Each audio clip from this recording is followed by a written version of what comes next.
when you have a family member, who is, even to say the word murder, it seems like it's part of another world, it's part of another experience, but it's not anymore. It's part of my world, and I think that's what separates people like, my sister or her family or other families who experience. That's what separates them from the rest of the world, because they're still thinking this would never happen to me.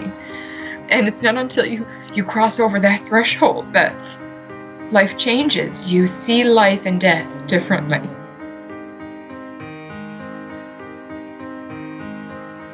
I found that you can't mourn murder.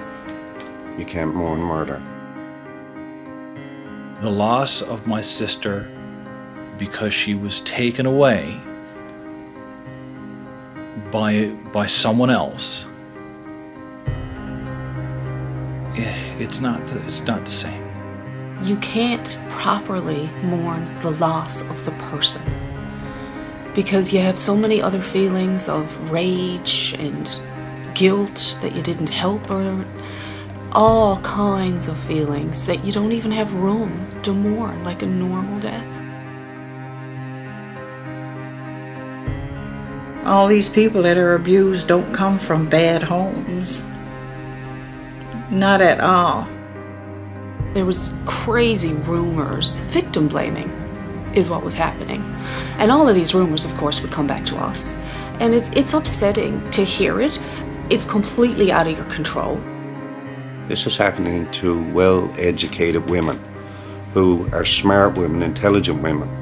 And even if it's not, if it's happening to a girl on the street that lives on the street, it's not acceptable. It seems to me like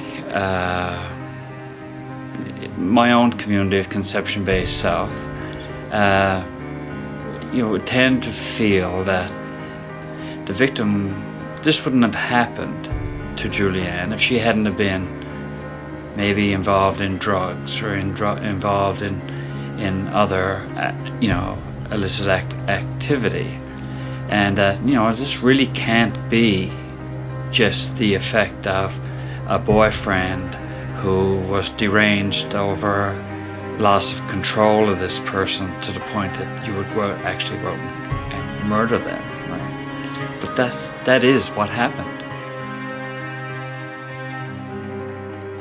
We can't say, oh, that wouldn't happen to me. She's weak. That would never happen to me. It can happen to anybody, and it can happen to any family. This type of violence can affect any class or walk of life. It doesn't matter. To think, oh, that won't happen to my family because she was into drugs, or she was into prostitution, or she was into whatever. It's probably a defense mechanism. It probably makes them, in their own little secure family, think, oh, well, it won't happen to us. But Chrissy was none of those things.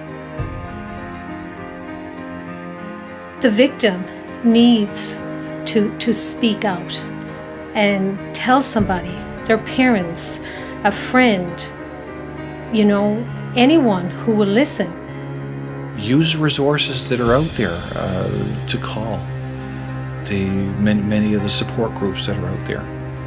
Contact them, and ask the questions. It doesn't hurt to ask the questions. The reasons that people don't go for help are huge. It's not just one reason. It's a lot of reasons they don't come forward. But when they do come forward, we as a community have to not victim blame, and we as a community have to wrap our arms around them and help them. You have to let the community know what's happening. You have to let your family know. You have to let your friends know. You don't keep this to yourself and say, okay, are the police helpful? Yes. Are the women's groups and groups against violence helpful? Yes.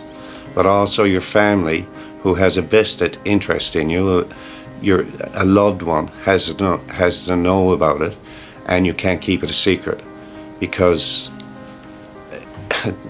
the old saying, it takes a village to raise a child. Well, it takes a village to protect a woman.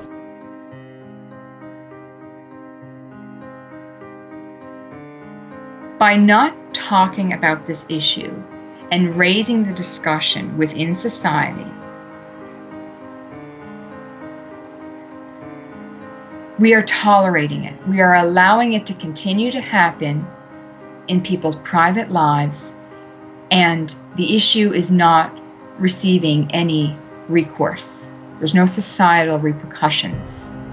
It's only by talking about this issue, whether it's in schools, whether it's within families, whether it's within social media, within the news, part of government, part of the discussion on crime, without talking about it, it's permittable, but by talking about it, we're starting to raise people's awareness of it, and in doing that, we start decreasing the tolerance for it and raising the repercussions for it. There's an element of shame if you are an individual that behaves in this way.